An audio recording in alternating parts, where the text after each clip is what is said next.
before all of this, you mentioned your Hollywood years, and the first book came out in '96, and you've said very publicly that you went back to the literary world to write bigger than you were allowed to write in film and television. So how surprised were you that you were even approached for an adaptation of something you had written specifically not for film and television?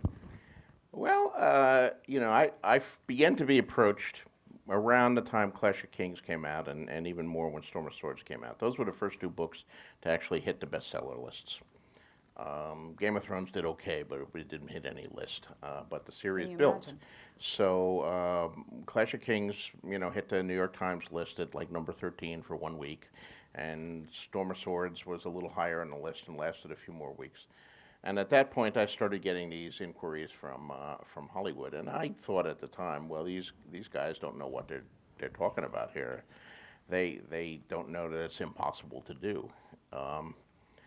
And some of them indeed didn't. They were just looking at the list. The Lord of the Rings movies were making an obscene amount of money and were gigantic hits. So Hollywood is basically imitative. So at the time that the Lord of the Rings movies were setting these box office records, a lot of the studios and producers were looking around saying, well, what other fantasies are out there that we can buy?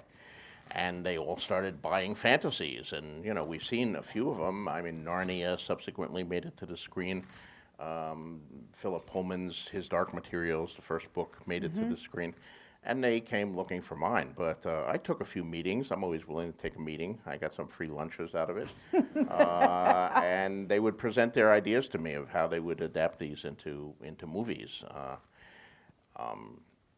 But to adapt them into movies, to get, and they weren't even talking about one book, they were talking about the entire series. They wanted to know how it ended so they could figure out how to wrap it up, and they would say things like, well, it's really the story of Daenerys, so we'll eliminate these other characters, we'll just focus on Daenerys, or on Jon Snow, or on Ned in some cases, and like, do you know what happens to Ned? Yeah. Well, we'll have to change that part.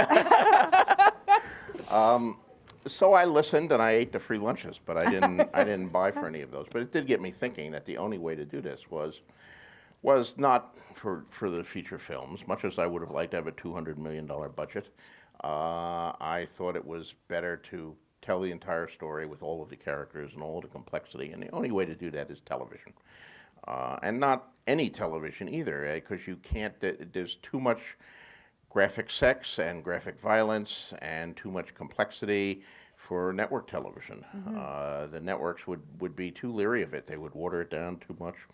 So it had to be premium cable, and HBO, of course, is the Tiffany's of that, doing more shows and better shows. And of course, I've been a huge HBO fan for ages. I've had HBO for, God, I don't even want to think how long, but